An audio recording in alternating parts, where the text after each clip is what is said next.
네, 새신자만 12번째 마지막 시간, 이제 드디어 그토록 바라던 우리 새신자께서 바라시는 종강 시간이 왔습니다. 아, 이게 제가 금식 중에 있으면서 느낀 건 하나는 뭐냐면, 이제 오늘이 3일째인데 이틀째가 제일 힘들어요. 근데 물론 이제 3일째도 힘들긴 한데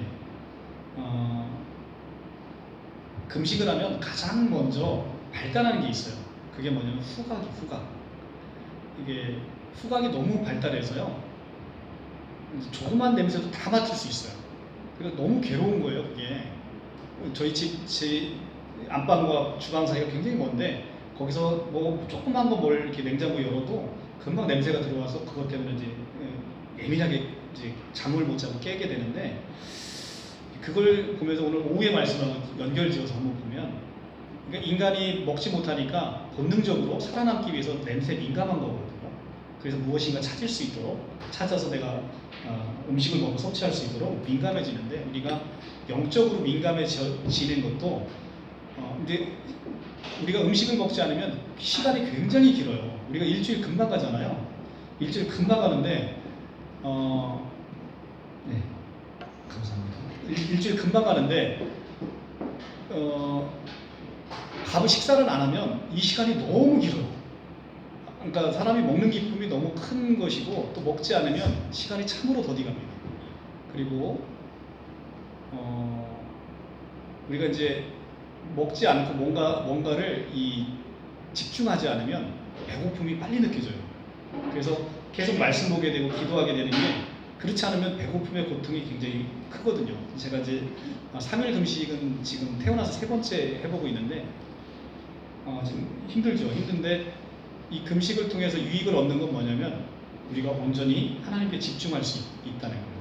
그래서 집중하고 영이 민감하게 살아나는 거죠. 왜냐하면 다른 곳에 신경이 이렇게 분산되지 않기 때문에 영이 살아나는 그런 이점이 있습니다. 그래서 지금은 너무 행복한 게, 이제 몇 시간 후면 좀 밥을 먹을 수 있다는 게 좀 행복합니다. 빨리 하고 우리가 맛있게 식사 한번 같이, 우리가 오늘 같이 하자는 게 아니고 나중에 그것을 하도록 하고요. 자, 오늘 마지막 시간 고대 설화하고의 관계에 대해서 한번 볼게요.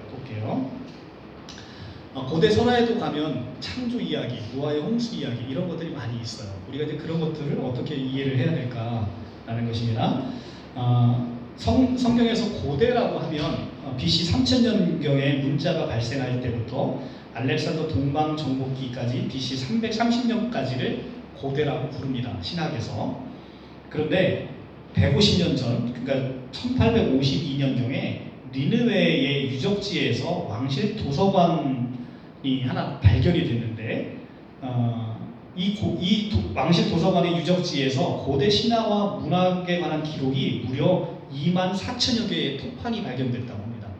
그래서 이제 굉장히 이제 뜨거운 이슈가 됐는데, 그 토판에 보면 대홍수 이야기가 실려있는 길가메시라는 서사시가 11번째 토판에서 발견이 되고 해독이 됐습니다. 그래서 그게 1872년에 발표가 됐는데, 이 길가메시의 서사시에 보면 노아의 홍수 이야기가 누가 봐도 노아의 홍수 이야기다라고 추측할 만한 이야기가 되어 있다는 거죠. 그래서 이 노아의 홍수 이야기는 보면 이제 메소포타미아에만 있는 게 아니라 아메리카, 호주, 중국 등 기타 여러 곳에서 이 노아의 홍수 이야기에 관한 신화들이 어느 정도 발견되고 있다는 것이죠. 그리고 인간 진흙의 창조 이야기도 이집트나 메소포타미아 신화에서도 지금 등장하고 나타나고 있습니다. 그리고 이집트 신화에 보면 부활에 관한 아주 유사한 내용의 신화도 존재한다고 합니다. 그래서 이들 신화가 성경보다 먼저 기록되어 있는 것은 사실인 것 같아요. 왜냐하면 우리가 이제 성경이 모세오경이 모세가 주전 15세기 인물이다 보니까 주전 15세기 인물이고 그때 기록되어 있다라고 보면, 이 신화들은 주전 15세기보다 훨씬 먼저 있는 이야기인 것이어서 신화가 성경보다 먼저 기록된 것으로 보인다. 그러면 우리가 이런 질문을 할 수 있죠. 그러면 성경이 이런 신화라든가 이런 기존에 있었던 전승되어 있는 이야기를 뺏긴 것이 아닌가, 이런 의문이 들 수가 있죠. 그러면 우리가 이제 좀 신화에 대한 것에 대한 이 정의를 같이 중립적으로 내려볼 필요가 있어요.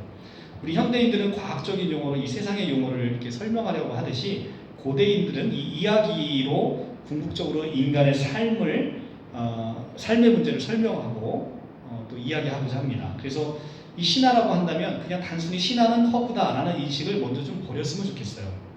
먼저 신화라는 것은 신화, 말 그대로 신들의 이야기이거든요. 신들의 이야기. 그게 신화라고 얘기하는 거예요.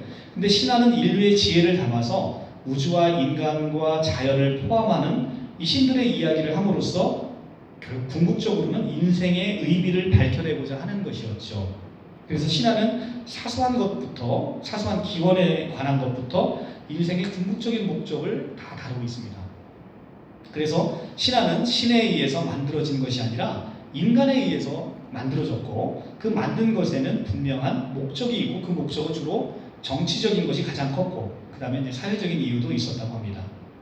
바로 바벨로니아의 창조 서사시로 유명한 에누마 엘리시라는 그 12세기 만들어진 게 있어요. 이 신화가 있는데, 이 에누마 엘리시에 보면 창조 이야기가 들어있어요. 그런데 그 신화의 내용은 어떤 것이냐면, 이 에누마 엘리시에 나타나는 창조 이야기는 바벨론이라는, 우리가 바벨로니아라고 이제 역사를 배워서 알잖아요. 그 바벨론의 젊은 신 마르둑이라는 신이 있는데, 이 마르둑이라는 신이 메소포타미아의 다른 어떤 나이든 신보다 우월해서 이 신이 다른 나이든 신을 제압하고 진정한 신으로 부상하는 그런 이야기를 담고 있는데요. 이 신화는 바벨론의 왕이었던 느부갓네살 왕이 정치적으로 자신이 다른 지역을 다스릴 수 있는 정당성을 확보하기 위해서 이 바벨론의 신 마르둑을 이용해서 만들었다고 그렇게 알려져 있습니다. 그래서 이 신화의 재료를 보면, 그냥 신화는 어느 날 그냥 갑자기 뚝딱하고 생기는 게 아니라 오랫동안 구전으로 내려오는 것들을 재료로 해서 만들어진다는 것이죠. 그러니까 이 신화의 재료의 모티브라고 할 수 있는 이 재료들은, 예를 들면 우리가 창세기에 보면 뱀이 등장하잖아요. 이 뱀의 모티브는 다른 신화에도 다 있다는 거예요. 모티브가 동일하죠. 그리고 어떤 신전의 모티브, 신전을 만드는 모티브도 모든 신화에 거의 공통적으로 나타나는 아주 비슷한 유사한 것들입니다. 그래서 이 신전 모티브, 뱀의 모티브, 그리고 이런 것들은 전승된 모티브를 재료로 해서 특정한 목적을 성취하기 위해서 만들어진 것이죠. 이런 신화 자체는 인간적인 저술이지만 신화의 재료나 모티브는 전통적으로 내려오는 것들에 빚지고 있다라고 얘기를 하고 있습니다. 공통된 재료를 사용하기 때문에 신화에서는 상당한 유사한 이야기들이 많이 등장하게 되는 것이죠. 그런데 창세기와 줄거리가 똑같은 신화는 이 세상에 있을까요? 없을까요? 없어요. 세상에는 창세기와 똑같은, 성경의 창세기와 똑같은 신화는 존재하지 않는다. 다만 줄거리에 나타난 모티브가 비슷하다는 거죠. 뱀의 모티브라든가 어떤 혼돈의 역사의 모티브라든가 이런 것들이 모티브가 비슷한 것이지 같은 건 없다. 성경의 저자도 하나님께서 유기적 영감을 주셔서 성경을 썼지만, 기본적으로 인간 세상 속에서 존재하는 이런 신화적인 재료와 모티브를 문학의 재료로 사용해서 창조적인 창세기를 만들었다는 점에서 100% 인간의 저작물이다. 그래서 우리가 성경을 이야기할 때 100% 인간의 저작물이자 하나님께서 성령의 감격으로 유기적 영감을 주셔서 만든 100% 하나님의 말씀이다. 우리가 예수님을 설명할 때 100% 하나님이시고 100% 인간이라고 설명하는 것처럼 성경의 말씀, 이 창세기 말씀도 100% 인간의 저작물이고 100% 하나님의 말씀이다 라는 것입니다. 인간의 머리로는 잘 이해되지 않죠. 왜냐하면 100% 신이고 100% 사람이라는 게 인간의 머리로는 이해되지 않죠. 그런데 이것이 오랫동안 기독교에서 내려온 모든 교부들의 공통된 고백이라는 것이죠. 이 신앙의 고백 위에 기독교가 서 있는 것이죠. 근데 이 기독교의 고백은 그냥 나타난 고백이 아니죠. 우리가 엄청난 피값으로 치른, 그러니까 수천만 명의 사람들이 본인의 생명을 바쳐서 이 기독교의 복음의 진리를 지켜낸 전통 위에 서 있는 것이죠. 굉장히 희생이 있다는 것입니다. 우리는 감히 상상할 수도 없는 많은 사람들의 피값에 우리가 빚지고 있는 것이죠. 그 고백 위에 우리가 서 있다라는 것입니다. 그런데 이 마르둑의 창조 이야기와 이 창세기의 창조 이야기는 이렇게 비슷한 소재를 가지고 있지만 중요한 포인트에서 너무나 다른 것을 보여주고 있습니다. 첫째는 세상이 인간을 창조할 때 마르둑은 자기네 어머니 신을 죽이고 마르둑이 왕이 됩니다. 그래서 이 마르둑 신화를 보면 죽은 모신인 티아마트의 피와 시체를 가지고 세상을 창조하게 됩니다. 그런데 우리 성경의 창세기는 어떻습니까? 이런 전쟁과 살인의 이야기는 등장하지 않죠. 물론 나중에 이제 가인이 아벨을 죽이는 사건은 등장하지만 창조에서는 이런 전쟁과 살인의 이야기 등장하지 않습니다. 오로지 하나님의 능력과 인연만으로 하나님이 천지를 창조하십니다. 그리고 마르둑의 신하는 느부갓네살이 마르둑의 형상이고 현현이기 때문에 느부갓네살에 복종하라는 것이 이 신화의 주된 취지인데, 창세기는 모든 인간이 하나님의 형상이라고 하면서 모든 인간의 존엄과 평등을 알려주고 있습니다. 그러니까 마르둑의 신화는 어떤 한 사람인 느부갓네살이 그 마르둑의 현현이다라는 것을 강조하기 위한 것이지만, 창세기는 지금 내 앞에 있는 여러분들 자체가 하나님의 형상으로 지어진 하나님의 존귀와 위엄을 가지고 있는 그런 존재다라는 것을 우리에게 알려주기 위한 목적이었다는 것이죠. 그렇게 하나님께서는 여러분들을 창조하시고 하나님이 토부라고 하시면서 하나님이 보시기 좋았더라. 토부라는 히브리 단어 토부, 하나님 보시기 좋았더라 라는 단어를 우리에게 쓰셨다는 것입니다. 그래서 그리스 신화의 목적이 인간 창조의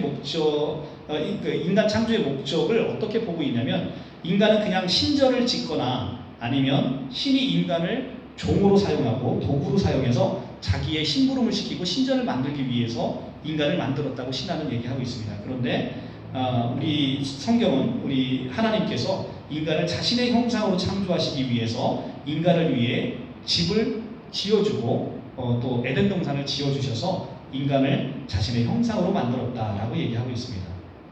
창세기 1, 2장을 쓴 저자는 우리에게 가르쳐주고 싶은 것은 바로 그 하나님이 어떤 하나님인지를 우리에게 알려주고 싶었던 것이죠. 그래서 다른 신화와 성경의 메시지를 비교해서 보게 되면 진짜 하나님의 모습이 더욱더 선명하게 보이고, 우리가 알고 있는 그 하나님은 어떤 하나님인지를 우리가 왜곡해서 우리의 인류 역사가 왜곡해서 알고 있는 것들을 성경을 통해서 오히려 분명하게 알려주고 있는 것에 성경의 가치가 있다라는 것입니다. 고대 근동의 창조 신화에 나타난 세상은 신들의 투쟁과 분열과 원명 위에 세워져 있습니다. 고대 근동의 신화에는 신전의 건축 이야기가 등장하는데, 이 신전을 두는 이유는 그곳이 자신의 소유임을 주장하는 것이고, 그 신전에 꼭 자신의 우상을 놓고 인간으로 하여금 그것을 섬기도록 하고 있습니다. 그런데 창세기는 성전 짓는 이야기가 없지요. 왜 그렇습니까? 그것은 전 우주가 하나님의 신전이기 때문에 성전 짓는 이야기가 필요 없습니다. 둘째는, 그리고 또 그 우주 안에 고대 근동의 신하들이 신전을 만들어 놓고 거기에 자기의 우상을 놓고 인간으로 섬기도록 했는데, 하나님은 그 거대한 우주라는 거대한 신전에 누굴 만들어 놨습니까? 바로 인간을 자신의 형상으로 만들어서 인간이 그렇게 신처럼 높아져 있음을 우리에게 알려주고 있는 것입니다. 인간은 그렇게 이제는 너희가 나의 모든 형상을 가진 그런 신적인 존재다라는 것을 우리에게 알려주고자 하는 것입니다.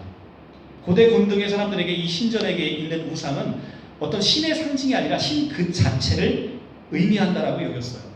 신 그 자체를 의미한다고 여겼습니다. 그런데 창세기에서 지금 우리는 이 세상이라는 거대한 신전 안에서 우리가 하나님의 본질을 담고 있는 그런 자로 창조되었음을 알려주고 있는 것이죠.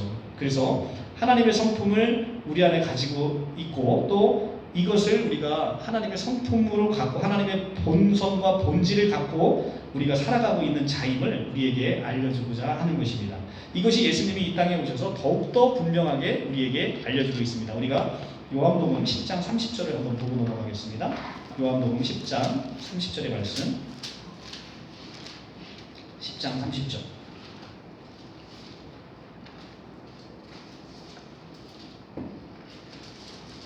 (164쪽입니다) 신약 164쪽. 신약 164쪽.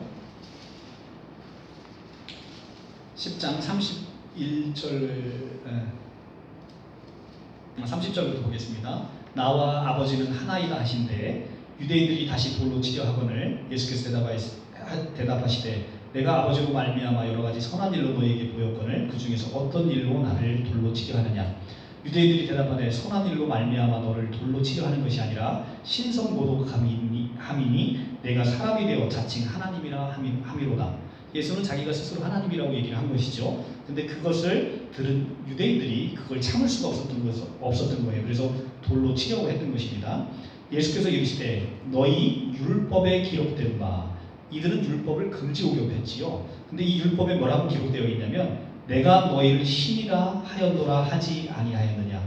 자, 율법에는 내가 너희를 신이라고 했다는 것입니다. 성경은 패하지 못하나니 하나님의 말씀을 받은 사람들을 신이라 하였거든. 하물며 아버지께서 거룩하게 하사 세상에 보낸 자가 나는 하나님의 아들이라 하는 것으로 너희가 어찌 신성모독이라 하느냐. 이 예수님의 말씀은 하나님의 말씀을 받은 너희가 신이 됐다는 거예요. 하나님의 말씀을 받은 너희는 이미 신적인 존재로 돼서 하나님의 모든 신성에서 나타나는 모든 성품을 너희가 갖게 되었다는 것입니다. 이것이 율법에 나타나는 하나님의 말씀이고 예수께서 이 땅에 오셔서 예수와 우리가 하나됨으로 말미암아 우리가 예수님이 가지고 있는 모든 신성을 우리가 갖게 된다는 것입니다. 그냥 단지 이런 차원을 넘어서는 거예요. 우리가 딸을 낳으면 딸을 잘 키워서 좋은 곳에 시집 보내려고 하잖아요. 왜 그렇습니까? 그 남편이 갖고 있는 모든 것을 함께 누리는 것이잖아요.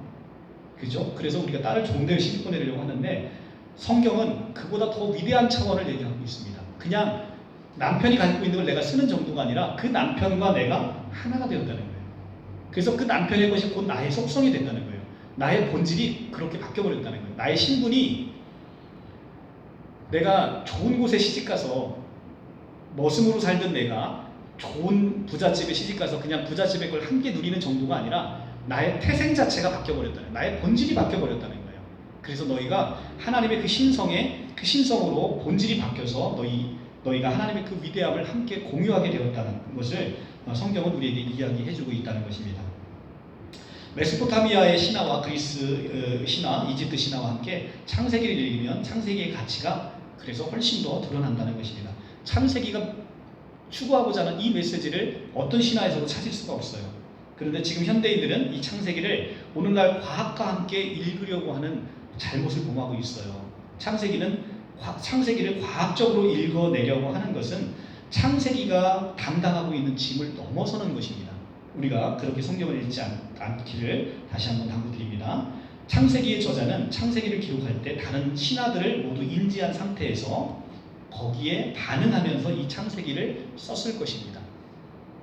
창세기는 그냥 어느 날 하나님이 말씀 너 받아쓰기 해 해서 받아쓰기 한 게 아니라 인류 공통의 경험을 가지고 있는 상태에서 그 인류 공통의 경험을 기반으로 그 신화들조차도 인지한 상태에서 거기에 반응하며 썼다는 것이죠. 그래서 신화가 신은 이런 것이야 라는 것을 우리에게 알려줬는데 그 잘못된 인식을 우리에게 깨트려서 아니야, 신은 그런 게 아니야, 하나님은 우리가 아는 하나님은 그런 하나님이 아니야를 우리에게 알려주고자 하는 것이죠. 따라서 신화를 보면 창세기가 하고자 하는 이야기가 더욱더 선명하게 드러날 수밖에 없다는 것이죠.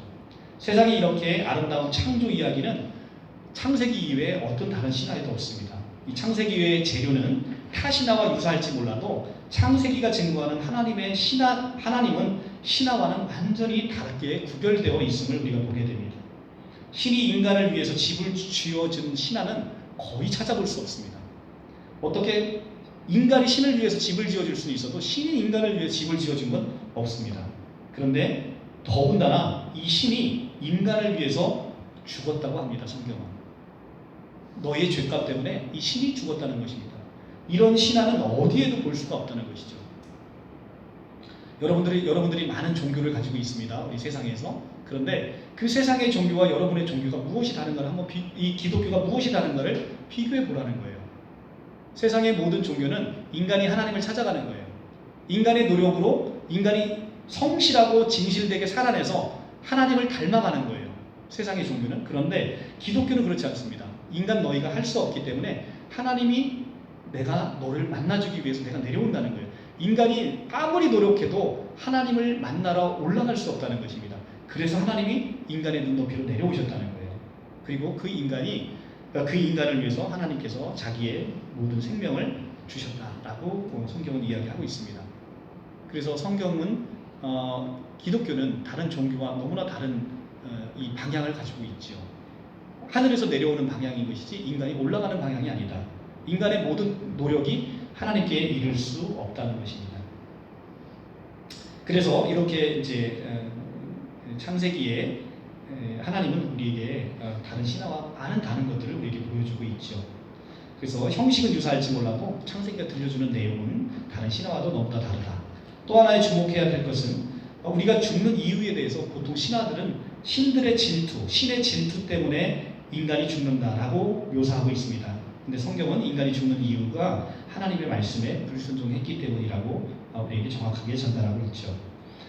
신화와 성경에 나타난 이런 모티브의 유사성은 한쪽이 한쪽을 베낀 것이 아니라 인류 공통의 경험 때문에 나타나는 유사성으로 우리가 추정을 하고 있습니다. 인류는 공통된 경험을 가지고 있죠. 그런 공통된 경험을 갖고 있다 보니까 노아의 방주 이야기도 또 노아의 방주 이야기가 여러 곳에 나타난다는 건 노아의 방주의 홍수 심판이 실제 있었다라고 추정할 가능성이 훨씬 더 크게 되는 것이죠. 인류 공통의 경험이 재료가 됐는데 어떤 것이 먼저 쓰여졌다는 이유만으로 뒤에 것이 그것을 베낀 것이 아니라 인류 공통의 경험은 우리 모두에게 주신 하나님의 유산인 것이죠. 그래서 똑같은 하늘 아래서 태고에 발생한 것을 인류가 공통으로 경험하고 그것에 대한 기록과 메모리가 전승되었기 때문에 모두 신화와 성경에서의 상당한 유사성을 발견하게 되는 것입니다. 신화와 성경이 주어지기 전에도 이미 창조는 있었습니다. 창조는 신화와 성경의 이야기보다 먼저 있었던 일이죠. 다만 그 창조의 하나님을 신화는 전혀 어떤 하나님인지 읽어내지 못하고 있는 것이고 이 성경이 하나님의 신화를 통해서 잘못 왜곡되어 있는 신의 모습, 이 모습을 성경이 하나님은 어떤 분인지 또 어떻게 자기를 계시하고 있는지를 다시금 우리에게 나타내주고 있는 것입니다.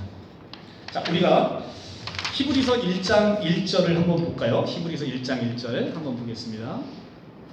히브리서 1장 1절 신약성경 353쪽입니다.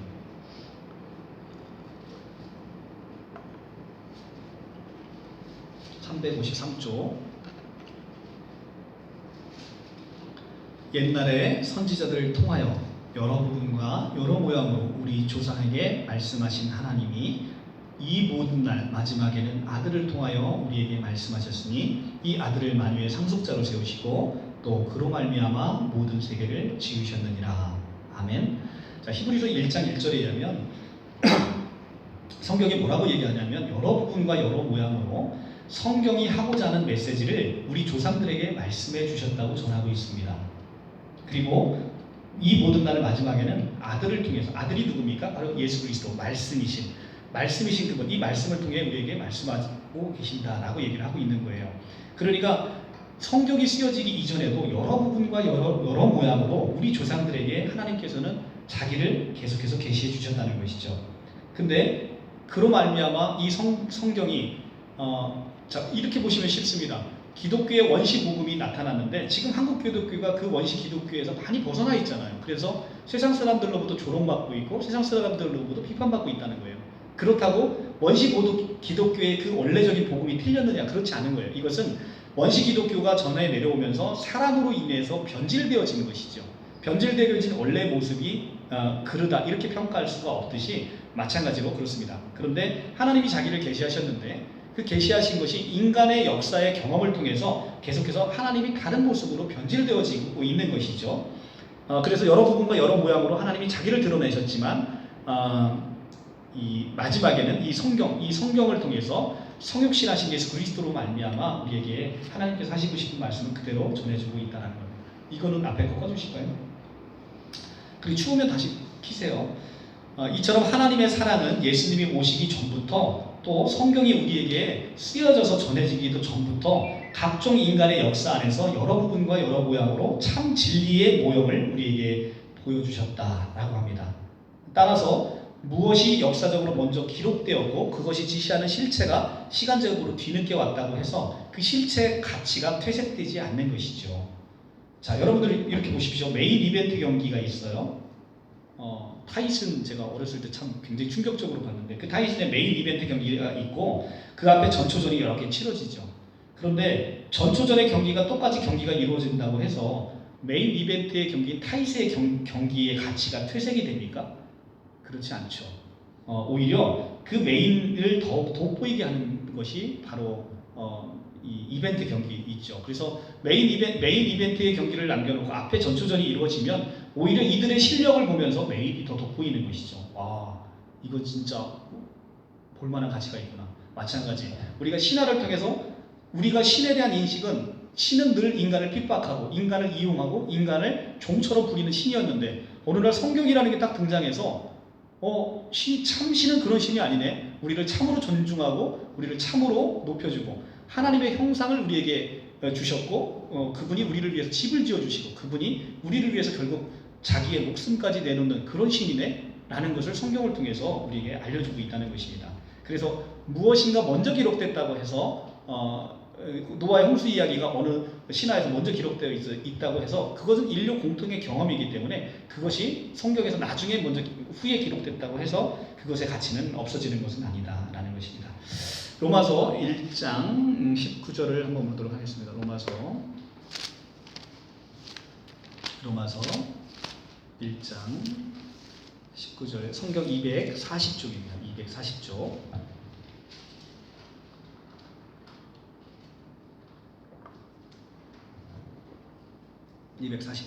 로마서 1장 19절에서 20절입니다. 이는 하나님을 알만한 것이 그들 속에 보임이라. 하나님께서 이를 그들에게 보이셨느니라. 창세로부터 그의 보이지 아니하는 것들 곧 그의 영원하신 능력과 신성이 그가 만드신 만물에 분명히 보여 알려졌나니 그러므로 그들이 핑계하지 못할지니라. 아멘. 우리가 우주 만물을 보면 하나님이 그 안에 드러나 있다는 거예요. 제가 이제 우리 새신자반 처음 할 때 여러분도 한번 생각해 보라고 말씀드렸죠. 지구가 태양의 주위를 그렇게 일정하게 공전을 합니다. 그죠? 그리고 자전을 합니다. 일정한 시간입니다. 한치의 오차도 없어요. 이게 하나님의 법칙이 아니고서 이게 가능하겠습니까? 지구 가까이 태양 가까이 조금만 붙어 돌아도 온 인류는 다 죽습니다. 조금 멀리 돌면 다 얼어 죽습니다. 그런데 정확하게 그렇게 일정한 법칙 안에서 돈다는 것이죠. 하나님 이 만물을 보면서 우리가 뭐라고 얘기합니까? 지금 만물에 분명히 보여 알려졌나니 그러므로 그들이 핑계하지 못할지니라 이렇게 얘기합니다. 나중에 여러분들 우리가 죽고 나서 하나님 앞에 섰는데 하나님 저는 하나님이 계신지도 몰랐어요 라고 얘기하는 핑계를 대지 못하게 만들어 놓으셨다는 거예요. 그만큼 우주 만물 가운데 하나님이 자기의 본성을 드러내셨다는 거예요. 그러니까 누구도 하나님이 계시지 않았다는 핑계를 대지 못하게 되는 것이다. 그래서 이 로마서 1장 19절에서 21절에 보면 인간의 역사 속에 나타난 각종 사건이나 문학, 신학 등을 통해서 하나님은 자신의 뜻과 자기의 계시를 꾸준히 해오셨음을 알 수 있는데 그것이 인류 역사를 통해서 또 왕들의 또 그런 독점을 통해서 계속 신에 대한 인식이 바뀌어버렸죠. 그래서 이 인간의 문화 속에서 오는 이 왜곡됐던 것을 성경을 통해서 어떤 하나님인지를 제대로 우리에게 보여주신 것이다. 그리고 그조차도 마지막에는 구약 성경에서는 구약 성경을 통해서도 있지만 신약에 나타난 예수 그리스도로 말미암아 모든 것을 더욱더 선명하게 우리에게 하나님을 보여주셨다는 것입니다.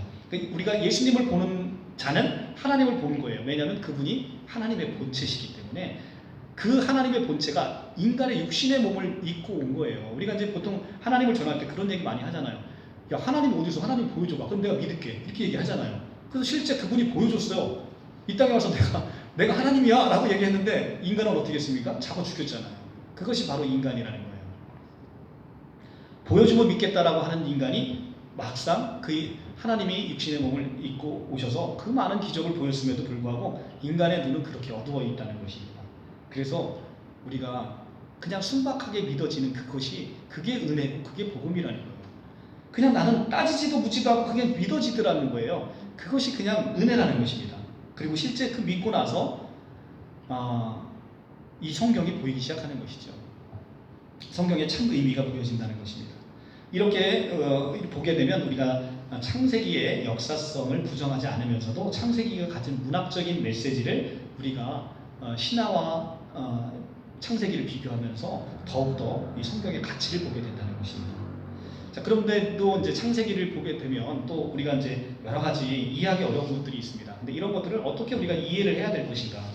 창세기를 과학으로 읽어내려고 하면 그런 모습들이 보이지 않는 거예요. 예를 들면 아담이 몇 살까지 살았죠? 아담이 930살까지 살았어요.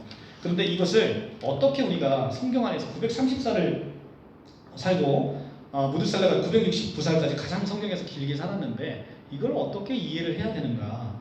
현대의학으로는 도무지 설명되지 않는 의문이 생기죠. 그런데 신약에 오면 이런 건 더 많이 생겨요. 신약은 예수님의 동정녀 탄생과 부활은 의학적으로 가능성이 0%잖아요. 930살은 가능성이 0%는 아니죠. 길게 살면 살 수도 있겠죠. 근데 과학적으로 0%는 아닌데 신약은 이해하면서 구약을 이해하지 못하는 것은 참으로 안타깝지 않을 수가 없어요. 근데 실질적으로 이런 질문에 창조과학회가 여러 가지로 대답을 하죠. 근데 오히려 그 대답으로 말미암아 제가 지난번에 말씀드렸지 부정적인 측면이 더 많아요. 오히려 성경에서 하고자 하는 메시지를 놓쳐버리고 그에 대한 설명으로만 일관하다 보니까 사람들이 성경을 그렇게 봐야 되는지 오해하고 있다는 것이죠.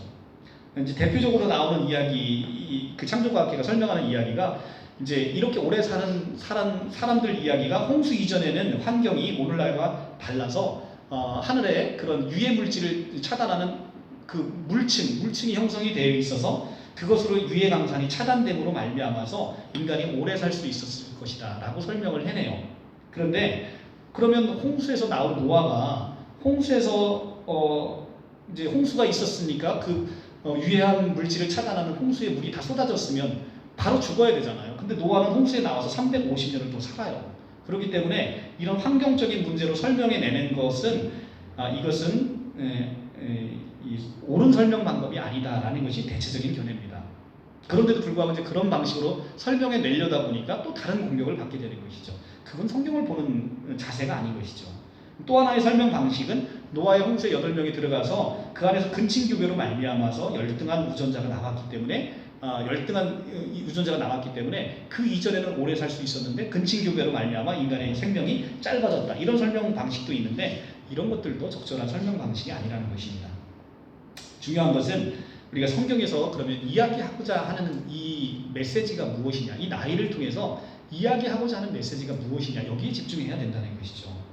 그러면 창세기에 그 나이가 나오는 것이 어디에서 나오느냐를 살펴봐야 되는데 창세기 5장 족보의 문맥에서 이것이 사용되고 있다는 거예요. 족보의 문맥에서. 자, 창세기 5장 한번 볼까요?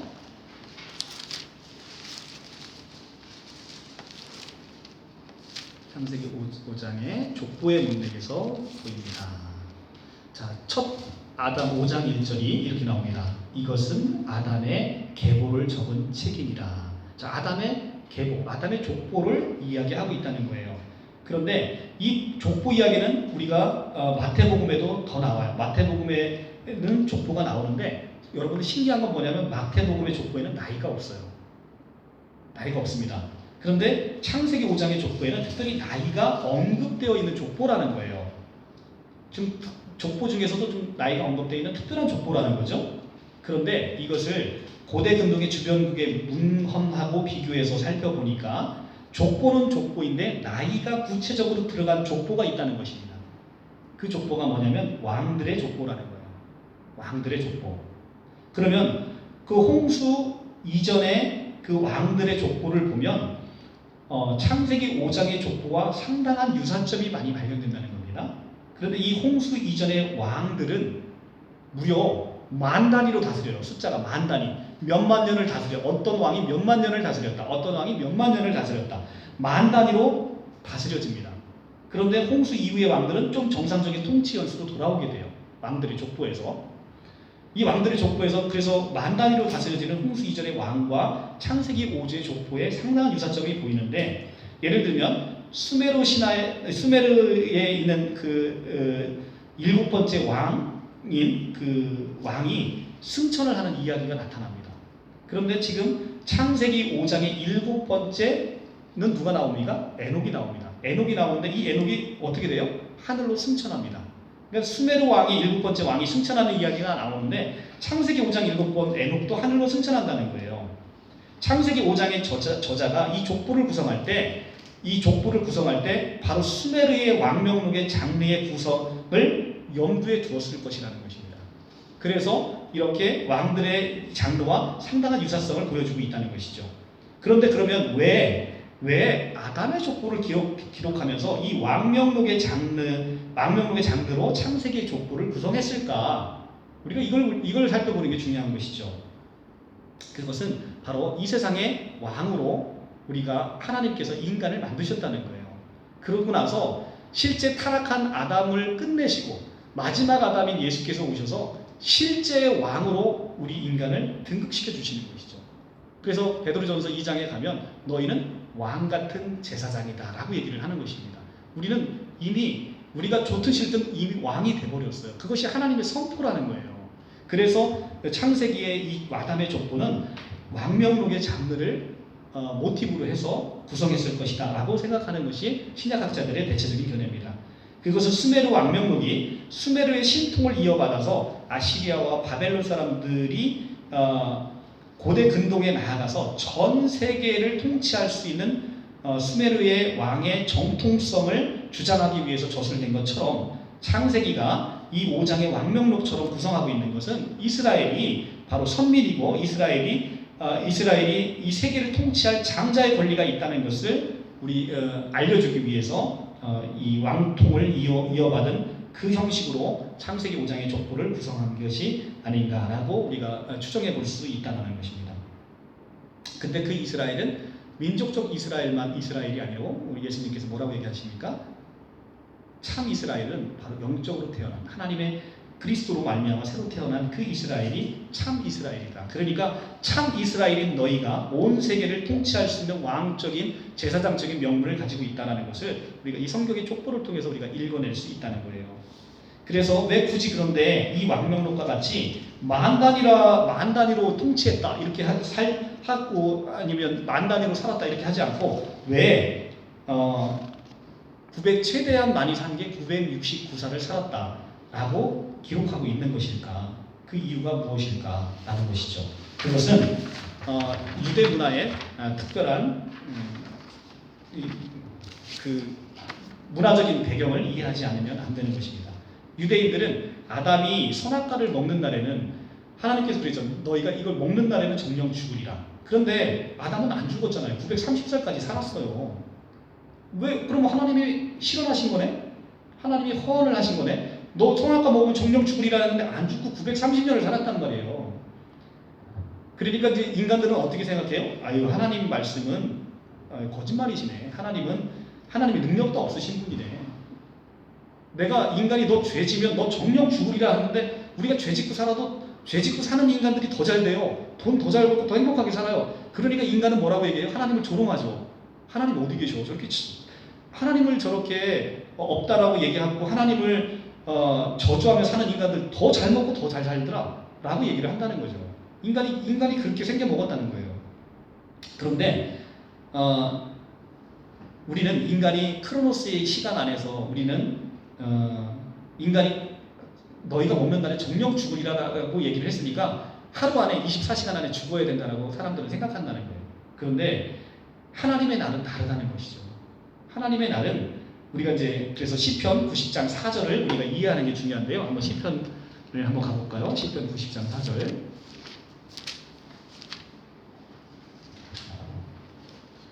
시편 90장 4절. 구약성경 870입니다. 네, 870조. 구약 870조. 90편 4절. 주의 목전에는 천년이 지나간 어제 같으며 밤의 한순간 같을 뿐임이라 라고 얘기를 합니다. 천년이 지나간 게 어제 같다라는 거예요. 인간의 시간으로는 천년이 갔는데 그게 어제 같다는 거예요. 자, 우리가 성경 하나를 더 볼게요. 베드로 후서입니다. 베드로 후서 3장. 베드로 후서 3장.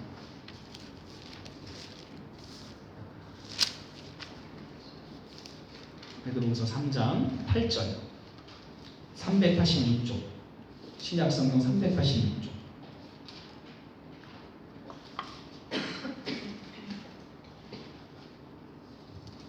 386조 사랑하는 자들아 주께는 하루가 천년 같고 천년이 하루 같다는 이 한 가지를 잊지 말라. 자, 뭘 잊지 말래요? 베드로 사도가 사랑하는 자들아, 주께서는 하루가 천년 같고 천년이 하루 같다는 이 한 가지를 잊지 말라는 거예요. 하나님의 시간과 하나님의 때가 인간이 생각하는 때와 시간과 다르다는 겁니다. 우리가 그러니까 성경을 읽을 때 잘못 오해하는 게 뭐냐면 우리가 뭐든지 기도하는 것은 하나님이 능력이 돼서 다 들어주신다는 말씀이 있는 것 같아요. 그런데 그 말씀도 왜곡해서 본다는 거죠. 우리가 우리는 우리의 때에 우리의 기도가 이루어지기를 원합니다. 그런데 하나님은 그런 방식으로 원하는 게 아닌 거예요. 하나님은 모든 것이 가장 좋은 때, 하나님 보시기에 가장 아름다운 때에 회복의 역사를 주신다는 거죠. 우리가 기도한다고 다 여러분들 자녀 키울 때 여러분들 자녀가 요구한다고 다 들어줍니까? 때가 있는 거잖아요. 여러분들 자녀가 술 먹고 싶다고 어린애 때 2살 배기한테 술 확 먹이나요? 뭐 담배 피우고 싶다고 담배를 확 피라고 주나요? 때가 되면 그 나이에 맞게끔 부모가 허락하는 것이죠. 마찬가지로 하나님의 때도 인간이 보이지 않는 하나님의 때가 있다는 거예요. 그래서 주께는 하루가 천년 같고 천년이 하루 같다는 거예요. 하나님의 때는 우리가 인간 역사상 천년을 살아온 것처럼 보이는데 하나님은 그 시간이 어떤 거예요? 바로 어제 같다는 거예요. 하루 같다는 거예요. 그러니까 아담은 930살을 살고 죽었는데 아담은 하나님 보시기에 하루도 못 살고 죽어버린 거예요. 이것이 우리가 성경을 이해하는 방식입니다. 그래서 결국 창세기 5장 족보에서 무두셀라가 969살을 산 게 중요한 게 아니라 인간이 바로 1000년을 넘지 못하고 살았다는 것이 그게 중요하다는 것이죠. 그러니까 그 숫자를 그렇게 이해해야 된다는 거죠. 1000년을 넘지 못하고 산다는 것은 인간이 죄로 말미암아 죽을 수밖에 없는 존재라는 것을 하나님께서 우리에게 알려주시는 거예요. 너희는 네가 아무리 발버둥 치고 살아봐야 너는 1000년을 살아가지 못하는 인생이다 라는 것이죠. 한국의 그 노래도 그거 있잖아요. 한 500년 살고 싶은데 뭐 이런 노래 있잖아요. 그러니까 인간은 한 500년이 아니라 이게 이제 유대 문화로 가면 그게 1000년인 거예요. 1000년을 살고 싶은 거예요. 그런데 1000년을 살 수 없는 게 인간이라는 거예요. 그러니까 인간 너희는 죽을 수밖에 없는 존재 운명이다 라는 것이죠. 우리는 그걸 봐야 된다는 거예요. 제가 지난번에 그래서 성경을 보면서 여러분들 보여드렸는데 바로 그래서 이 히브리어로 사람을 지칭하는 단어가 2단어가 있어요. 첫째는 아담이라는 단어예요. 아담은 사람이에요. 그러니까 첫사람 아담만 아담이 아니라 여러분들 자체가 다 아담인 거예요. 그러니까 아담이 선악과를 먹었다면 여러분이 선악과를 먹었다는 거예요. 성경은 그렇게 봐야 된다는 거죠.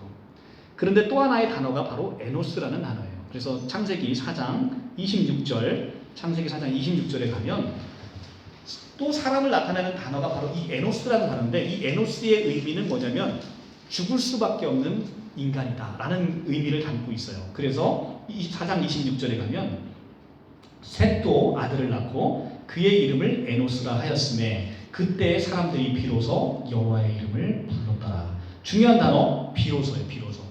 비로소. 그때 사람들이 비로소 불렀다는 거예요. 어떤 때? 내가 에노스임을 깨달을 때, 내가 죽을 수밖에 없는 인간임을 깨달을 때 비로소 우리는 여호와를 찾게 된다는 거예요. 왜냐하면 우리는 죽을 수밖에 없는 데서 모든 소망을 놓아버리거든요.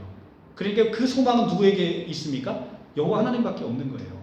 우리가 여호와 하나님께 매달리는 거죠. 여러분들도 우리의 삶을 통해 이런 걸 경험하게 되죠. 여러분들이 그런 간절한 기도가 있었는지 모르겠는데 내 사랑하는 누군가가 아파요. 그래서 이제는 하나님의 도우심 없이는 아무런 소망이 없을 때 여러분들은 어떻게 하시겠습니까? 여러분들은 100% 여러분들이 모든 걸 내려놓고 하나님께 간절히 매달릴 것입니다. 그렇죠? 우리가 그런 극한 상황에 이르지 않았기 때문에 여러분들이 지금 이렇게 계신 거지. 여러분들에게 그런 상황이 닥친다고 한다면 여러분들의 그 소중한 사람들을 위해서 모든 거 내려놓고 하나님께 간절히 매달릴 거예요. 그리고 심지어 우리가 이어령 박사님이 그런 케이스 아니겠어요? 한국의 최고 지성이라는 이어령 박사께서 그 딸이 하와이에 살고 있는데 눈이 실명했다는 거잖아요. 그래서 눈이 실명해서 영원히 이제 나를 보지 못하는 그 아픔을 겪으면서 하나님께 서원을 했다는 거예요. 우리가 이제 서원 기도라고 하는데 서원을 했다는 거잖아요. 그 딸의 눈이 고쳐지면 이제 내가 하나님 앞에 무릎 꿇고 내가 하나님 살아계심을 내가 인정하고 이제 하나님을 전하는 것으로 나의 생을 다 바치겠다라고 했는데 실제 그 딸의 눈을 하나님께서 고쳐주셨죠. 그래서 본인이 서원한 대로 이제는 하나님이 살아계심을 믿고 그 따님이 이제 독신한 크리스찬인데 그 따님은 굉장히 얼마나 핍박했겠어요. 근데 그 딸에 계신 하나님을 믿고 그 하나님을 증거하는 삶으로 살아가게 되는 것이죠. 이것이 바로 우리의 간절함 속에서 나타나는 하나님의 은총이고 은혜인 것이죠. 그래서 우리가 이 천이라는 숫자, 성경에 나타나는 이 숫자를 보면서 이게 인간이 1000년을 살지 못하고 우리가 하루아침에 죽어가는 인간이구나 라는 것을 우리가 보게 만드는 것이죠. 거기에 창세기 5장의 족보에 포커스가 있다라는 것입니다. 그래서 우리가 비로소 우리가 죽는 에노스인 존재임을 깨달을 때 우리는 비로소 여호와의 이름을 불렀더라라고 하는 것이죠. 여러분들이 정말 여러분들이 이렇게 여러분들이 죄로 인해서 죽는 존재임을 깨달으시면서 늘 여호와의 이름을 불렀으면 좋겠습니다. 창세기 5장의 죽음에서 강조한 것은 이렇게 우리가 죽을 수밖에 없는 인간이다라는 것을 강조하고 있죠. 그런데 창세기 5장은 누가 누구를 낳고 몇 세까지 살고 죽었더라. 포커스가 어디 있습니까? 죽었더라에 있습니다.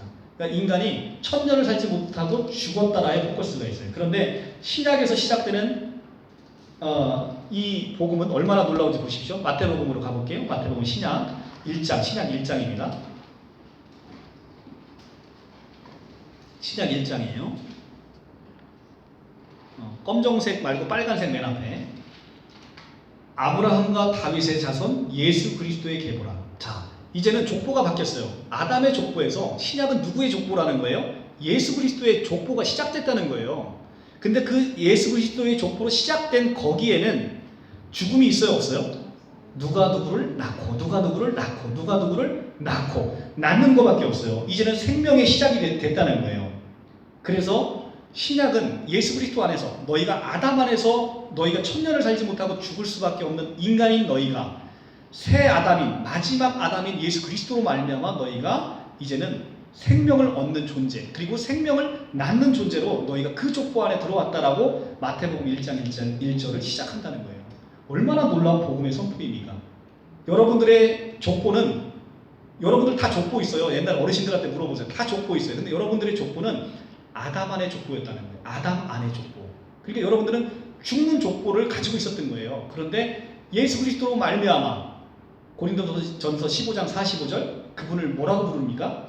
마지막 아담이라고 부르는 거예요. 고린도전서 15장 45절 가볼까요? 고린도전서 15장 45절 284쪽 284쪽 284쪽 기록된 바 첫사람 아담은 생명이 되었다 함과 같이 마지막 아담은 살려주는 영이 되었나니. 자, 이 마지막 아담이라고 불렀어요. 예수 그리스도로 말미암아 이제 아담의 죽음의 역사가 끝났다는 거예요. 그래서 지금 마태복음 1장 1절에서 예수님이 새 족보를 아브라함과 다윗의 자손 예수 그리스도의 계보라 하면서 그 계보 안에 누가 들어갔다는 거예요? 여러분들이 그 족보 안에 들어갔다는 거예요.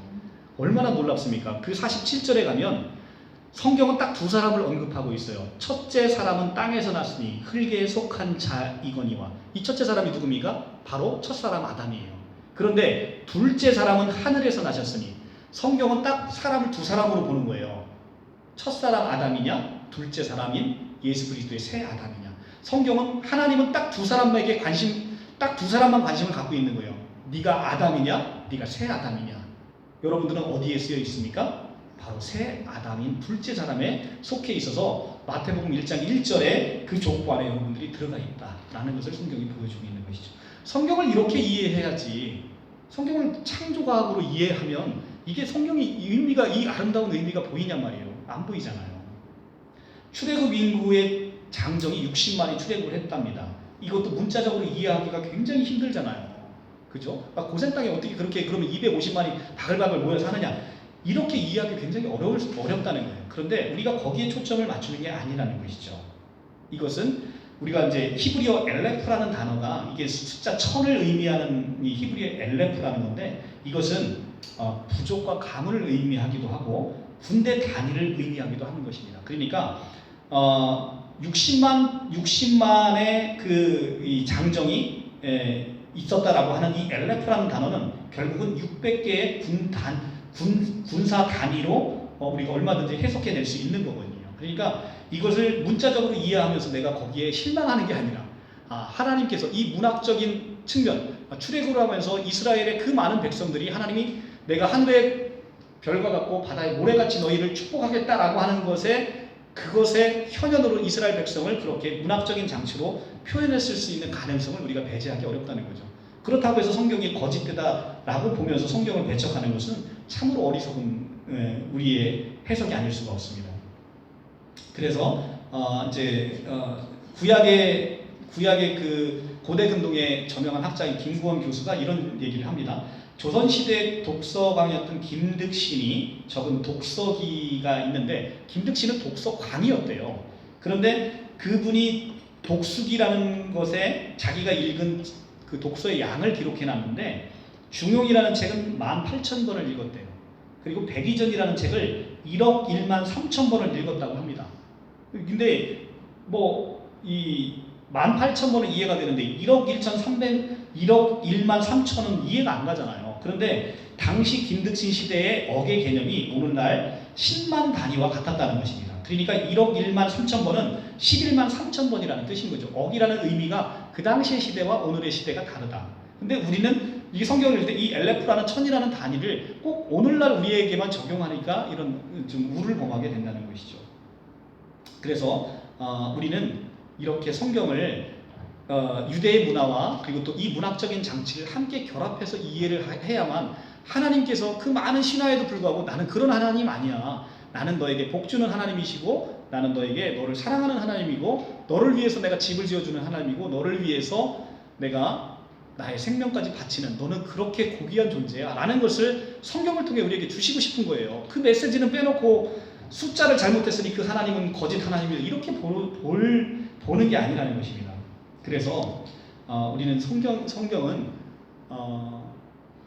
우리의 많은 선지자들을 통해서 많은 예언을 주셨고 그 예언이 역사 안에서 성취되었음을 보는 책이에요.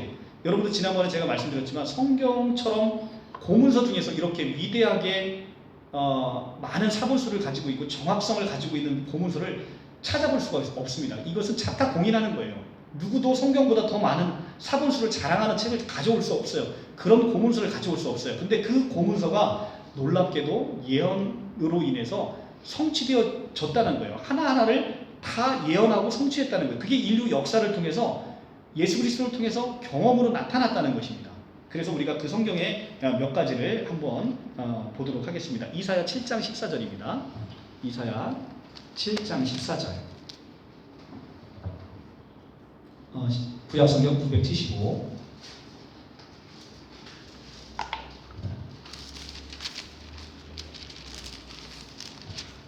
이사야 선지자는 주전 740년에서 681년 동안 살았던 선지자예요.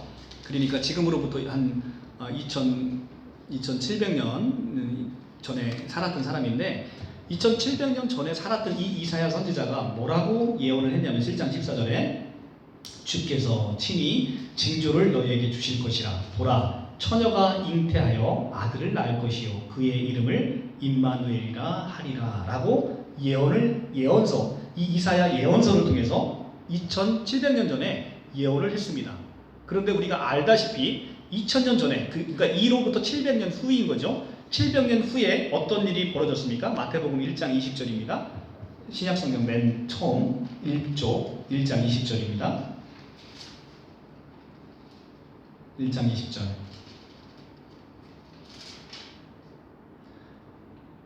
이 일을 생각할 때 주의 사자가 현몽하여 이르되 다윗의 자손 요셉아 내 아내 마리아가 데려오기를 무서워하지 말라. 그에게서 잉태된 자는 성령으로 된 것이라.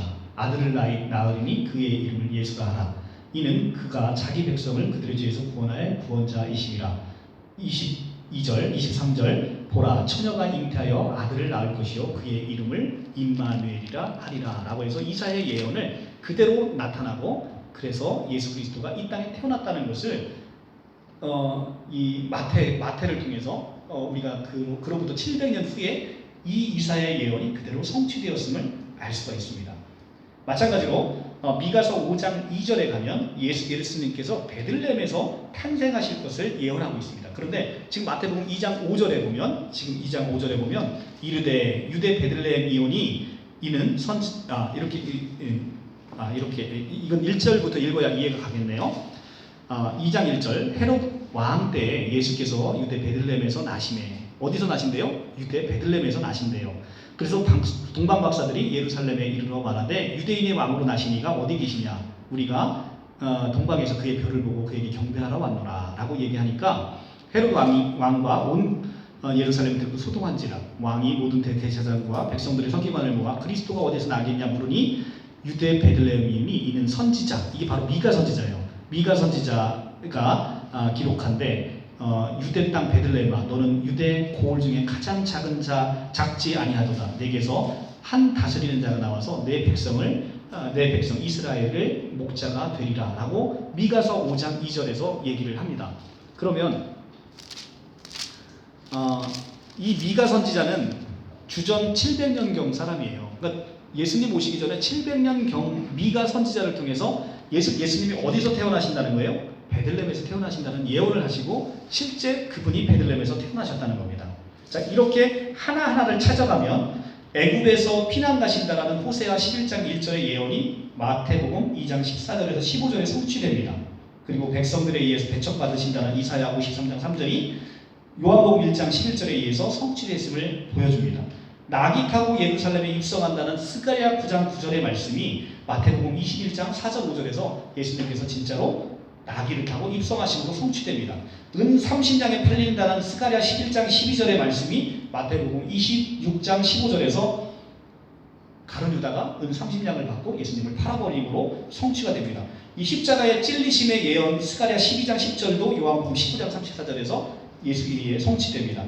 군인들이 예수님의 옷을 제비 뽑을 것을 예언하셨는데 그게 시편 22편 18장에 예언되어 있는 말씀이 마가복음 15장 24절에서 성취되고 예수님께서 죽고 나서 뼈가 꺾이지 않을 것을 시편 34편 20절에서 예언하고 있는 것이 요한복음 19장 33절에서 성취되고 부자의 묘에 장사될 것이라는 이사야 53장 9절의 말씀이 마태복음 27장 57절에서 60절까지 성취가 됩니다. 그리고 부활하심에 관한 시편 16장 10절도 성취되고 승천하실 것인 시편 68편 18편도 성취가 됩니다. 이렇듯 제가 시간이 없어서 이걸 예언과 성취를 다 찾아보면 좋겠습니다만 다 찾아보면 너무너무 많은데 이것이 시간을 초월해서 700년 또는 또 1000년을 넘어서 이 예언의 말씀이 예수 그리스도께서 이 땅에 오셔서 하나하나를 다 이루어 놓으셨다는 거예요. 그래서 성경이 그렇게 물론 성경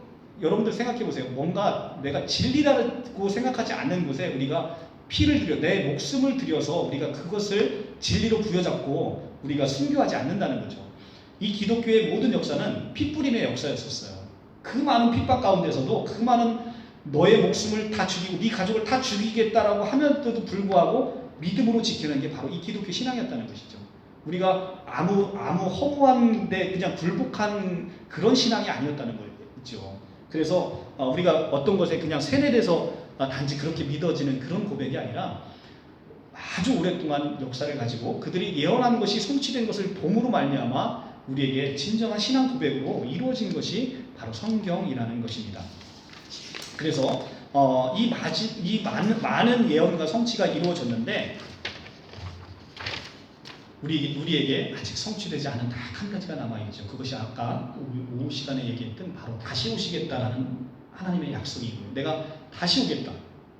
다시 와서 그때는 너희를 구원하러 오는 것이 아니라 너희를 심판하러 오시겠다. 심판주로 다시 오시겠다라는 예수님의 그 말씀 한마디가 남아있는 거예요.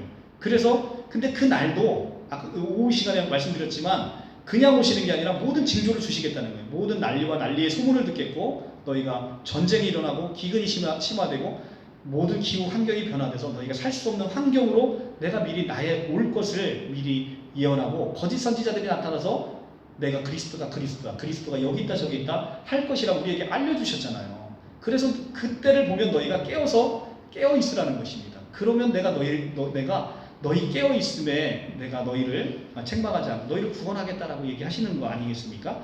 그것이 바로 다시 오시겠다는 재림의 유일한 말씀인 것이죠. 이거 하나가 이루어지지 않아서 우리는 그 말씀, 다시 오실 그리스도 안에서 우리가 소망을 갖기를 기도하면서 우리가 신앙생활을 하시는 것이죠. 자, 새신자반 오늘 마지막 성경 본문 요한 1서를 보면서 마칠 텐데요. 중요한 것은 예수님은 누구신가? 우리가 그것을 온전히 알아야 된다는 거예요. 인류 역사에 나타난 바로 기원 전과 기원 후를 나누신, 우리가 기원으로 삼고 있는 그분이 과연 누구신가? 우리는 그분이 누구시길래 나는 내가 예수님을 알기도 전에 그분의 통치 아래 놓여서 내가 그분을 연호로 삼아서, 새로운 왕이 등극하면 왕으로 연호를 삼잖아요. 그 이유는 뭐냐면 새로운 시대가 도래했다는 거거든요. 그분의 통치 아래 너희가 놓여 있다는 것입니다. 그런데 예수 그리스도로 말미암아 2022년을 살아가고 있는 너희는 내가 예수를 알기도 전에 그분의 통치 아래 놓여 있다는 거예요. 이렇게 어두운 밤 같은 우리 인생길에 오신 그 예수님, 그분이 누구시냐는 거죠. 그것이 바로 요한복음 1장 1절입니다. 태초에 이 말씀이 계십니다. 이 말씀이 하나님과 함께 계셨으니 이 말씀은 곧 하나님이시다 라는 말씀이 육신이 되어 우리 가운데 거하신 그분은 바로 하나님이시라는 거죠. 그분이 바로 예수 그리스도이시라는 것입니다. 그 안에 생명이 있고 이 생명은 사람들에게 비치는 빛이다 라고 얘기합니다. 그분이 바로 빛이십니다. 어두운 밤 같은 인생길에 그분이 빛으로 오셔서 우리 인생길을 밝혀주겠다는 겁니다. 너희가 더 이상 어둠에서 고통받지 말라는 거예요. 너희가 흑암에서 더 이상 고통받지 말라는 거예요. 그분의 빛으로 우리에게 인도된다는 것입니다. 그런데 왜 우리 이 어리석은 인간들이 왜 하나님께 나오지 않는다 얘기를 합니까? 자, 우리가 요한복음 3장 16절 너무나 유명한 말씀인데 한번 보겠습니다. 3장 16절.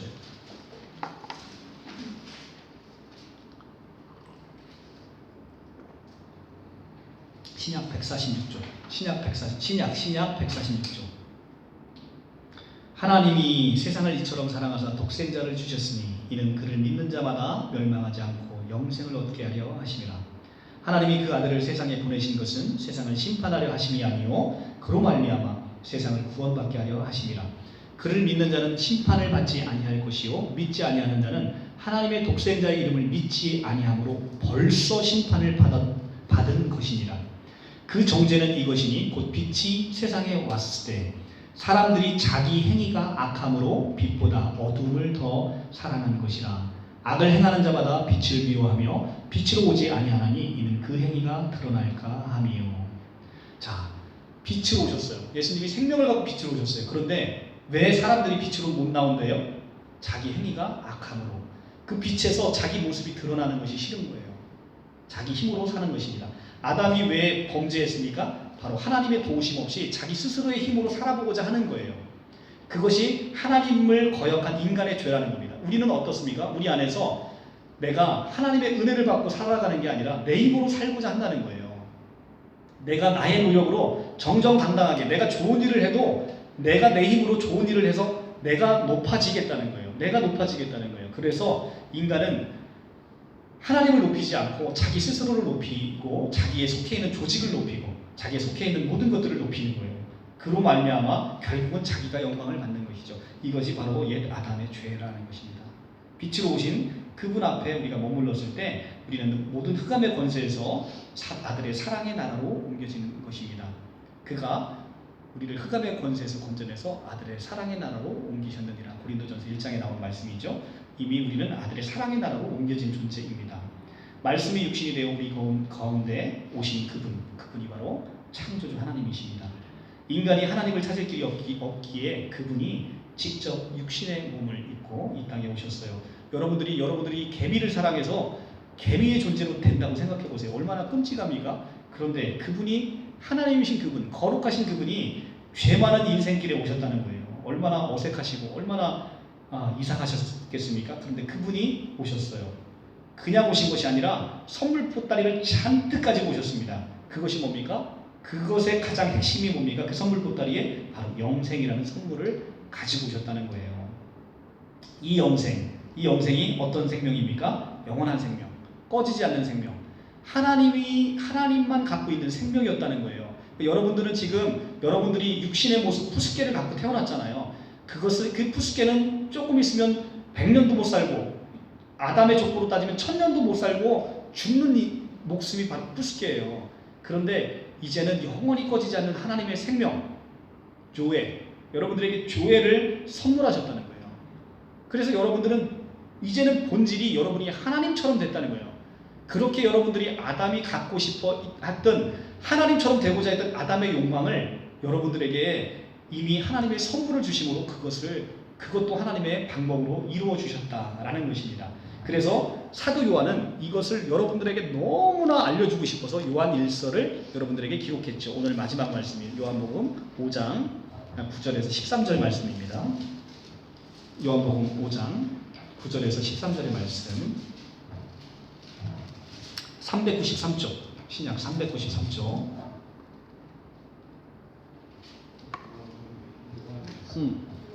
죄송합니다. 요한일서 393쪽. 배가 고프니까 말도 막 헛나오네요. 네.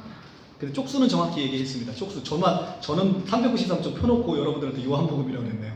요한일서 5장 9절에서 13절 말씀. 만일 우리가 사람들의 증언을 받을진대 하나님의 증거는 더 크도다. 자, 우리가 사람들의 증언을 받아요. 그 사람들이 하는 말을 기본으로 믿고 그것을 나의 지식으로 취하잖아요. 그런데 하나님의 증거는 사람의 말과는 비교할 수 없잖아요. 엄청 크죠. 이 하나님의 증거는 이것이니 그의 아들에 대하여 증언하신 것이라. 하나님의 증언은 그의 아들을 증거하는 거예요. 그의 아들 예수 그리스도이시죠. 하나님의 아들을 믿는 자는 자기 안에 증거가 있고 하나님을 믿지 아니하는 자는 하나님을 거짓말하는 자로 만드나니 이는 하나님께서 그의 아들에 대하여 증언하신 증거를 믿지 아니하였습니다. 자, 하나님께서는 아들을 통해서 분명하게 우리에게 영생을 약속하셨고 영생을 아들을 통해 받는다 얘기를 하셨는데 이것을 믿지 아니하는 자들은 하나님을 거짓말하는 자로 만든다는 거예요. 나는 내가 하나님 거짓말하는 자로 만들 생각 전혀 없었는데 그런데 하나님은 그걸 거짓말하는 자로 여기신다는 거예요. 하나님이 그렇게 여기신다는데 감히 누가 거기다 대고 하나님 왜 그렇게 생각하세요? 라고 반문하고 힐문할 수 없다는 것이죠. 11절 또 증거는 이것이니 하나님이 우리에게 영생을 주신 것과 이 생명이 그의 아들 안에 있는 그것이니라. 자, 영생을 주신 것, 주신 것 이미 여러분에게 주셨다는 거예요. 그러니까 여러분들이 이 교회에 발걸음하는 순간 여러분들이 하나님을 예수 그리스도를 주로 고백하는 그 순간 이미 여러분은 시간 안에서는 그때 영생이 주어졌을지 모르지만 하나님께서는 이미 여러분에게 영생을 허락하셔서 이렇게 교회에 발걸음을 하게 하셨다는 것입니다. 이미 주셨다는 거예요. 아들이 있는 자에게는 생명이 있고 하나님의 아들이 없는 자에게는 생명이 없느니라. 여러분 안에 아들이 있습니까? 아멘. 여러분 안에 아들이 있으면 여러분 안에 생명이 있다는 것입니다. 내가 하나님의 아들의 이름을 믿는 너희에게 이것을 쓴 것은 너희로 하여금 너희에게 무엇이 있음을 알게 하려 하심이라? 영생이 있음을 알게 하려 하심이라. 여러분들 영생을 가지셨어요. 여러분들은 정말 어마어마한 것을 가지고 계십니다. 우리 이건희 회장님께서 돌아가시기 전에 5년 동안 병상에 계셨잖아요. 근데 이건희 회장님이 가진 전 재산을 줄 테니 여러분 목숨과 바꾸자고 해보십시오. 여러분 바꾸시겠어요? 여러분 남은 목숨이 기껏 해봐 우리 박성두님 얼마나 되십니까? 남은 목숨이? 기껏 해야 50년도 안 돼요. 그 50년도 안 되는 생명을 이건희 회장님 재산이 19조 8천억이었어요. 돌아가실 당시에. 19조 8천억하고 안 바꾸잖아요. 기껏 50년도. 그런데 이 하나님의 생명은 기껏 50년이 아니라 영원히 꺼지지 않는 생명이라는 거예요. 돈으로 환산해 보세요. 몇 수천 조도 넘겠죠. 이 생명이 여러분에게 와 있고 여러분에게 있음을 알게 하려고 이 성경을 썼대요. 요한 1서가. 내가 하나님의 이름을 믿는 너희에게 이것을 쓴 것. 이게 뭐예요? 요한 1서잖아요. 이것을 쓴 것은 너희로 하여금 너희가 영생, 하나님의 생명이 있음을 알게 하기 위해서 너희에게 이걸 썼다는 거예요. 그런데 우리는 이 영생의 존재가 내 안에 있는지를 몰라요. 그러니까 영생을 얻을 거라고 그렇게 교회를 쫓아다니다가 이상한 이단의 미혹에 빠져들어가는 것이죠. 이 교회 가면 영생을 얻을 수 있을까? 저 교회 가면 얻을 수 있을까? 이미 영생이 나에게 있는지를 모르는 거예요. 근데 우리가 요한일서 5장 13절이 분명히 우리에게 주어졌는데 우리는 그런 생각을 했을까요? 내 안에 영생이 아직 없다라는 생각을 왜 했을까요? 그것이 바로 사단이 우리에게 주는 거예요. 우리는 나의 노력으로 내가 무엇인가 해야만 하나님이 이 은혜를 주실 것 같다고 생각하는 거예요. 내가 무엇인가를 해야만 하나님이 나를 사랑하실 거라고 생각한다는 거예요. 그런데 그렇지 않잖아요. 우리가 가족을 보면서 하나님의 사랑을 보듯이 우리 아이가 뭘 해서 내가 아이를 사랑하는 게 아니잖아요. 내 자녀인 자체로 내가 그 자녀를 사랑하잖아요. 그것이 하나님의 마음이라는 거예요. 이미 주시고 시작하는 것, 이것이 바로 기독교의 참 복음이라는 것입니다. 다른 종교와는 다른 거죠. 다른 종교는 무엇인가 해야 해탈하잖아요. 그죠? 불교에서 무엇인가 열심히 내가 덕을 쌓고 뭔가를 해야 부처에게 이를 수 있는 거 아니겠습니까? 근데 성경은 그렇게 얘기하고 있지 않다는 거예요. 여러분들에게 다 주고 시작하셨다는 겁니다. 다시 우리는 이렇게 다시 태어난 자는 이미 영생을 소유하고 우리는 하나님에게 속한 자, 둘째 사람, 바로 새 아담이 되었다는 것입니다. 요한일서 5장 18절에서 20절 말씀입니다. 하나님께로부터 난 자는 다 범죄하지 아니하는 줄 우리가 아노라. 하나님께로부터 나신 자가 그를 지키심에 악한 자가 그를 만지지도 못하냐. 이제는 악한 자가 우리를 더 이상 만지지 못하는 그날을 우리가 소망할 수 있다는 거예요. 그런 또 아는 것은 우리는 하나님께 속하고 온 세상은 악한 자 안에 처한 것이며, 또 아는 것은 하나님의 아들을 이르러 우리에게 지각을 주사 우리로 참된 자를 알게 하신 것과 또한 우리가 참된 자 곧 그의 아들 예수 그리스도 안에 있는 것이니 그는 참 하나님이요 영생이라. 아멘. 우리가 참 하나님이요 바로 영생이신 그리스도를 우리가 알게 되고 그리스도를 내가 생명으로 갖게 되는 것. 크리스마스는 다른 게 아닙니다. 예수님이 이 땅에 오셨어요. 2000년 전에 실제 태어나셨지요. 그런데 그보다 더 놀라운 건 뭐냐면 여러분들 마음 가운데 예수님이 태어났다는 거예요. 여러분들 마음 가운데 예수님이 태어나서 그분의 생명을 가지고 오셨다는 거예요. 그러니까 여러분 안에 누가 있는 거예요? 예수님이 있는 거예요. 그러니 모든 사람이 얼마나 귀합니까? 그렇죠? 요한일서 4장 8절 진짜 마지막 말씀입니다. 4장 8절의 말씀 바로 앞장으로 가면 옆장이 옆이네요. 사랑하지 아니하는 자는 하나님을 알지 못하니 이는 하나님은 사랑이시니라. 하나님은 누구시래요? 사랑이시래요. 여러분 지금 사랑이신 하나님의 그 살아계심을 느끼고 보고 계십니까? 여러분들이 사랑을 느낀다는 것은 하나님의 살아계심을 느끼는 거예요. 이 하나님은 사랑이시다. 여러분들 제가 오늘 새신자반을 마치면서 새신자반을 위해서 어마어마한 시간과 노력을 쏟아부었습니다. 정말 제 삶이 고통스러운 만큼 많은 시간을 쏟아부었어요. 지식이 짧은 제가 지질학, 역사학, 온갖 고고학적인 자료 이런 것들을 다 보느냐고 엄청난 시간과 노력을 쏟아부었어요. 여러분들 한 사람 한 사람을 위해서 여러분들을 생각하면서 제 사랑을 쏟아부었다는 것입니다. 근데 이것은 제 안에서 내가 가지고 있는 천연적인 사랑이 아니에요. 저는 원래 그런 사람이 아니에요. 저는 그냥 뒹굴뒹굴 놀면서 TV 보고 그냥 세상 것 즐기면서 먹고 살고 노는 거 좋고 하는 사람이란 말이에요. 그런데 제 안에서 이런 사랑이 일어났다는 거예요. 그리고 나서 이 사랑을 여러분에게 엄청난 시간과 노력으로 쏟아 부었습니다.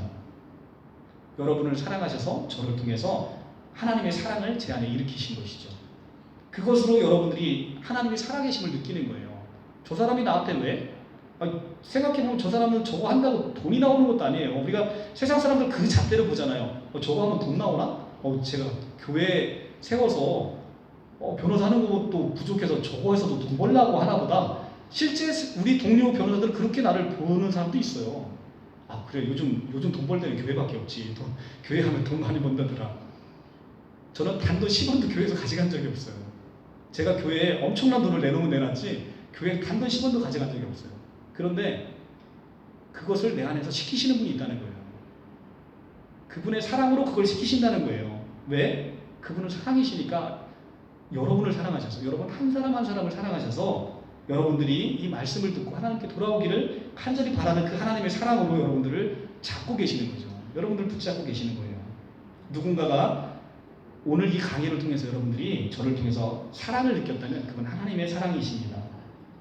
오늘 하나님의 사랑이라고 얘기하잖아요. 하나님의 사랑을 여러분들이 경험하시고 날마다 우리의 삶 속에서 나를 사랑하시는 하나님이 나에게 얼마나 은혜를 베푸셨는지, 나는 여지껏 내가 이루는 게 다 내가 열심히 해서 내가 잘나서 내가 노력해서 이루는 것이라고 생각하고 살아가고 있었습니다. 그런데 단 하나도 저의 능력과 저의 노력으로 된 게 없더라는 것이죠. 그것이 다 하나님께서 계획하시고 하나님의 주신 거저주신 하나님의 은혜였다는 것입니다. 우리의 삶이 이런 고백으로 나아갈 때 마지막에 우리가 세상을 떠날 때 우리가 하나님을 찬양할 수 있지 않겠습니까? 그래서 여러분들 오늘 이 새신자반 12강을 통해서 저를 통해서 하나님의 사랑이 조금이라도 느껴졌으면 좋겠어요. 그래서 그 사랑을 받고 하나님 살아계시고 그 하나님 전지전능하시기 때문에 이제는 그분은 우리를 실망시키지 않으십니다. 그분을 한번 믿어보시기 바랍니다. 전지전능한 그분을 통해서 이제는 수고하고 무거운 짐진 자들아 다 내게로 오라 내가 너희를 쉬게 하리라 라고 얘기하십니다. 이 전지전능하시고 믿을만한 하나님에게 여러분 무거운 짐진 자들을 다 오셔서 그 짐을 내려놓고 하나님 안에서 참 안식과 참 기쁨과 참 평안을 누리시기를 간절히 축원하는 마음으로 이 새신자반 마치도록 하겠습니다. 너무 오랫동안 12년 동안 고생 많이 하셨고 여러분들 하나님의 사랑 안에 거하시기를 축복하고 또 축복합니다. 제가 이제 금식 3일째 마지막 3일째여서 힘이 없이 이렇게 강의를 마치는 것도 죄송한데 여러분들께서 정말로 꼭 하나님의 사랑 가득 누리시고 경험하시고 하나님 꼭 믿으셔서 우리가 천국에서 여러분들 다시 뵐 때 내가 너 때문에 내가 너 한 사람으로 말미암아 내가 구원받았다 저 그 소리 들으면 모든 이 고통에 대한 위로가 다 될 것 같습니다. 여러분들에게 천국에서 꼭 다시 만나는 그날을 소망합니다. 감사합니다.